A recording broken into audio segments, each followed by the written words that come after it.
He was called Pee Wee. He stood just over 5 feet tall.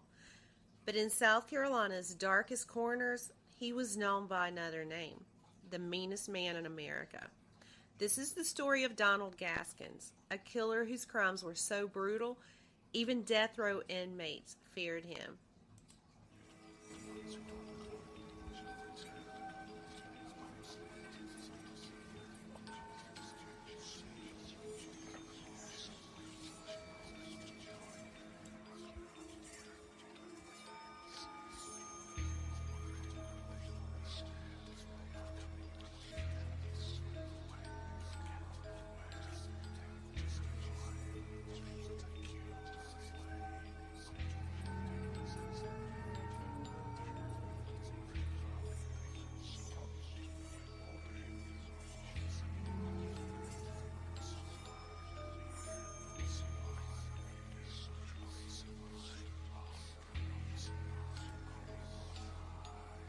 Welcome to Season 1, Episode 1 of Bloodshed and Breadcrumbs. I'm your host, Andrea Lee, and you might remember me from my earlier podcast that I ended. I didn't mean to end it, so I know this all sounds crazy, but I'm not going to lie, I'm just going to be honest here. I think covering the Alex Murdaugh trial so much last year kind of burned me out, so I needed a little break, but I'm back, and this is a whole new podcast. Now, before he was the meanest man in America, he was just a boy named Donald Henry Gaskins Jr., small, angry, and already dangerous. Donald was born in 1933 in a rural area of Florence County, South Carolina. And he was the last of several children in the family that barely noticed him. His mom didn't even name him until she had to fill out a birth certificate for him. He was undersized from the start, barely 5 feet tall as an adult, and that earned him the name Pee Wee, and it was a label that stuck like a curse. Now, before I go further, I just need y'all to understand that I'm not making excuses for what he did. I just think it's important to know his background, where he came from, all that stuff, before we get into the nitty-gritty. And he grew up in a world of neglect and violence. His home life was chaotic, marked by poverty, abuse, and abandonment. He later claimed that he didn't even know who his father was, and that his mom often left him at home to fend for himself. And by the age of 11, he was already breaking into homes, stealing, and getting into fights. But it wasn't just petty crime. His violence soon escalated. At the age of 13, he was sent to a reform school for a burglary. And what happened there shaped him permanently. He was beaten, raped, and humiliated by older boys and guards. Gaskins learned to survive by becoming more brutal than his abusers. He fought back viciously, earning a reputation for unpredictable rage. And he later said, "I learned that hurting people was the only way to keep from being hurt." I guess he had the mentality of hurt or be hurt. By his late teens, Gaskins had already attempted murder. He slashed a girl with a broken bottle during a fight and was sentenced to prison. And once he was in prison, he continued to be abused and continued to retaliate. He escaped once during that sentence. Then he got caught, but that added more time to his sentence. And each punishment seemed to harden him further. Psychologists would later diagnose him with antisocial personality disorder, but even that label feels too, clinical. Gaskins, he didn't just lack empathy. He seemed to feed off cruelty. And he wasn't just shaped by violence. It became his archetype. By the time Donald Gaskins was released from prison in the 1960s, he wasn't just angry, he was practiced. He'd spent years learning how to hurt people. Now, he was just ready to disappear into the backwoods of South Carolina and start killing. He claims his first murders were what he called coastal kills. random hitchhikers, runaways, and drifters he picked up along the highways near the South Carolina coast. And he said he killed them for fun, often torturing them before they died. And he buried many of them in remote areas, and sometimes even in his own backyard, which he called the Deadly Dungeon. But here's the thing, y'all. Most of these early murders were never even confirmed. He bragged about killing over 100 people, but only 9 of them have been proven. Still, investigators believe there may be dozens more. His stories were so detailed, so grotesque, that even seasoned detectives wondered how much of it was real. And his methods were brutal. His victims were beaten, stabbed, drowned, and mutilated. He didn't just kill, he prolonged his victims' suffering. And he was once quoted as saying, "I got a high from it. The screams, the begging, it made me feel like God." And then he started killing people he knew. In 1970, Gaskins murdered his own niece, Janice Kirby, and her friend, Patricia Ann Alsbrook. Now, Janice was only 15 years old. And about those murders, Gaskins said that he was angry over their supposed drug abuse. But there are others who believe he was attempting to sexually assault them. He was just this dirty, angry little man. And y'all get this, he went to visit, now, and this is after the murder of his niece and her friend. He went to visit a half-sister, had cake and coffee with her and her family, all while having the body of his niece in the trunk of his car. That's just like twisted, okay? Like, I mean, we already know he was twisted, but that one just, I don't know. Now, you know, we talk about Ted Bundy was a charming person, but Pee Wee also used charm and manipulation to lure victims. He'd offer them rides, jobs, or help, and then those people would never be heard from again. And the thing is his small stature made him seem harmless. But behind the name or the nickname Pee Wee was a man who thrived on domination. By the mid-1970s, Gaskins was no longer just a rumor. Bodies were being found, people were disappearing, and the whispers about the mean little man in Prospect, South Carolina were growing louder. Now, here is a list. It's not a complete list, but it's his confirmed victims and a little bit about their murders. Now, there was these half-brothers, Dennis Bellamy and Johnny Knight. And they were Gaskins' most documented victims. They were both young men that Gaskins knew personally, and they had shown up on the night of their murders, which was October 10th, 1975, at Gaskins' house, looking for their sister Diane, who had been missing since April of that year. Later, Pee Wee said that when they showed up at his house, Bellamy was intoxicated, and Pee Wee didn't like that. Now, as crazy as it sounds, I've read that Pee Wee lived a straight-edge, clean life. I know that sounds crazy. But anyway, he didn't like it when Bellamy showed up at his house intoxicated. So he offered to give Bellamy a ride back home. And I guess Bellamy took him up on that. Somewhere along the way, they stopped, went into the woods because Pee Wee needed to relieve himself, and Bellamy walked with him. Well, at some point at this walk in the woods or whatever, Pee Wee pulls out a gun, shoots him 3 times, and kills him. When Pee Wee got ready to walk back to his car, or when he actually walked back to his car, he discovers the car won't start. So he had to walk all the way back to his house, and when he got there, he offered to walk Knight home. Now, I don't know.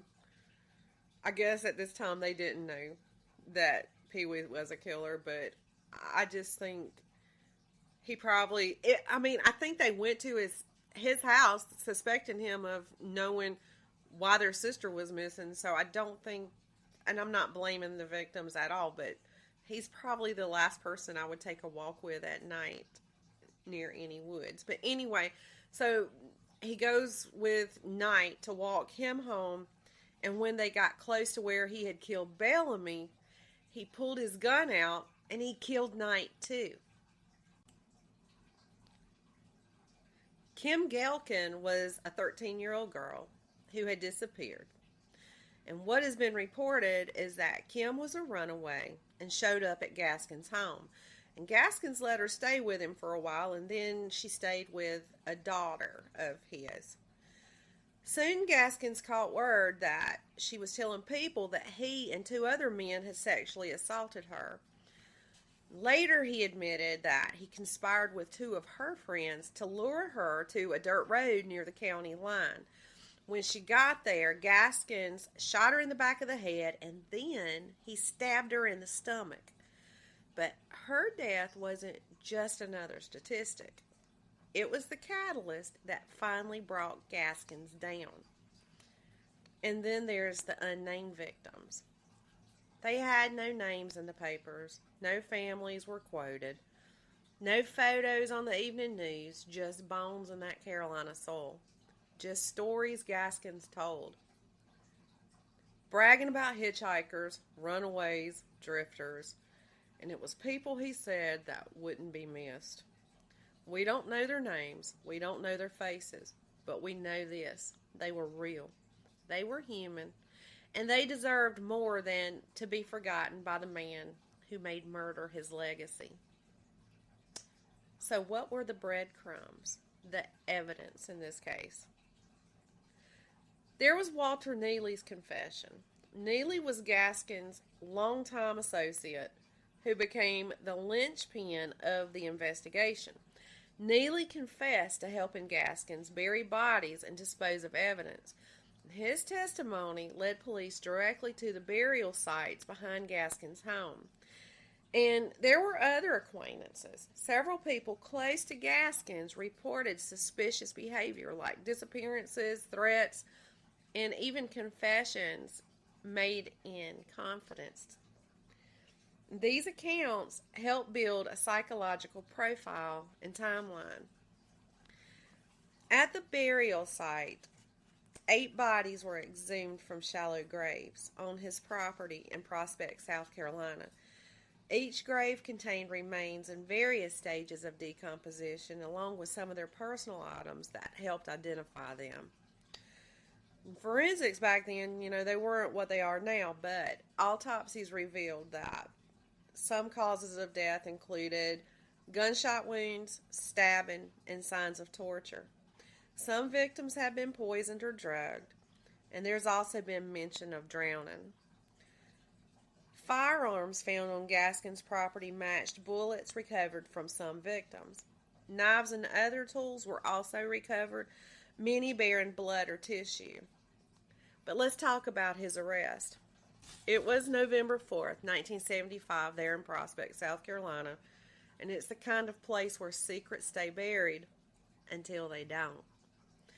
Police were investigating the disappearance of Kim Galkin, who had been seen with Gaskins.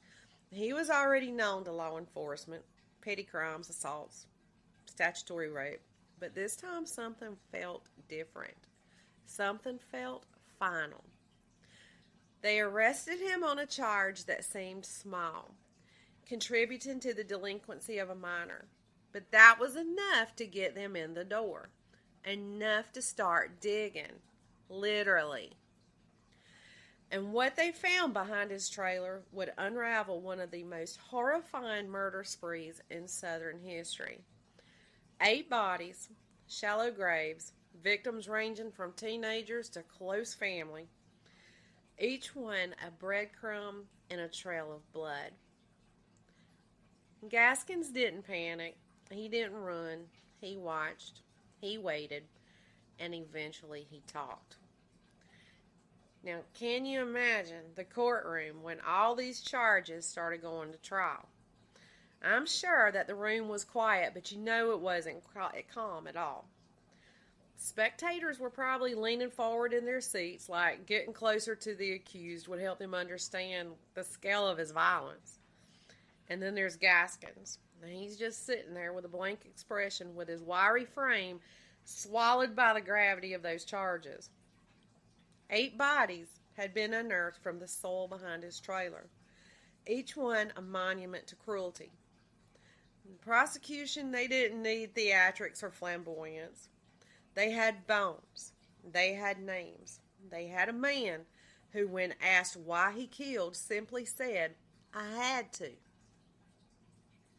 In just 47 minutes, the jury returned with a verdict: guilty of murder.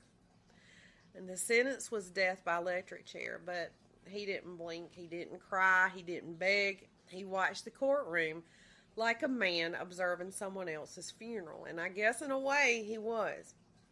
The man who once bragged about being the meanest man in America was now shackled by the very system he had mocked. But the story doesn't end with the verdict. It twisted.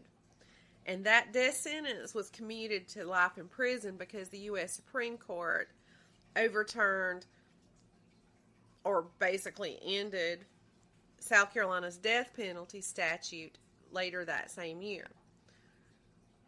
But you know what? Even getting put in prison just wasn't enough to contain Gaskins. Because even behind the thick concrete walls of Central Correctional Institute in Columbia, South Carolina, he found a way to kill. Rudolph Tyner, he was a death row inmate convicted of murdering a married couple during a bungled robbery. He became Gaskins' final victim. But this wasn't like a prison brawl, nothing like that, no riot, nothing like that.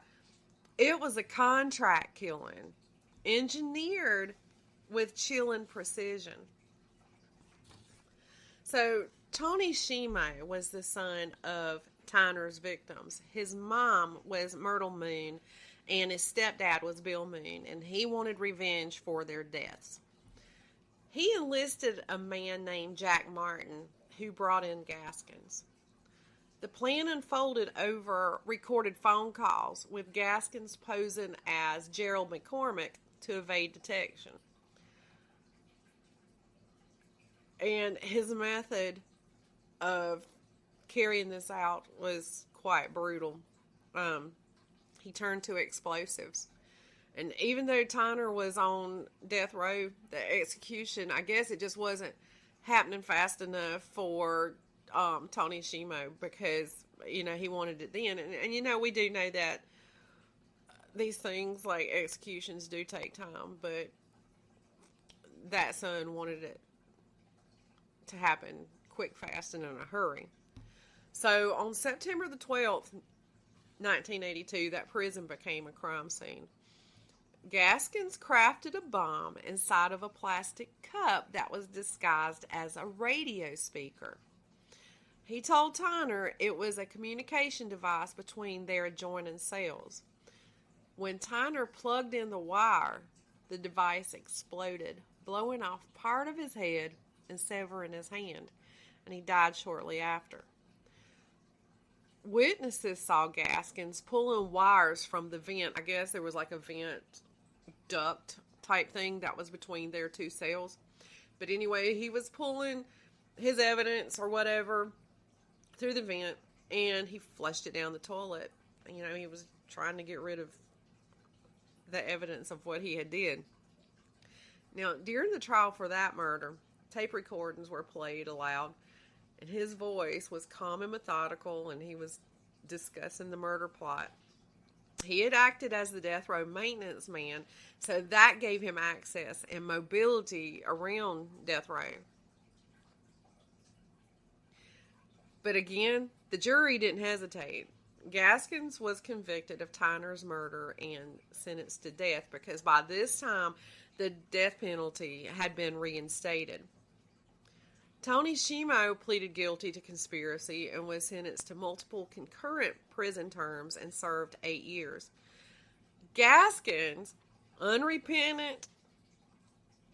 The man who had claimed to kill over 100 people, only 15 confirmed, 9 confirmed. And that's the thing is, like, there's different accounts of how many was confirmed. But Tyner was his very last murder. And on September the 6th, 1991, the electric chair hummed to life. Gaskins had tried to delay his execution by slashing his wrist, but it didn't work. The man that was once called the meanest man in America died as he lived. Deviant, calculating, and utterly devoid of remorse. Now, one last interesting tidbit I want to add to this whole thing is the prosecutor against Gaskins for murdering Tyner was none other than Dick Harpootlian. Now, why is this interesting? Because he's the attorney who represented Alex Murdaugh last year in his murder trial.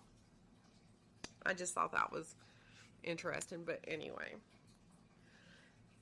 Donald Henry Pee Wee Gaskins wasn't just a killer.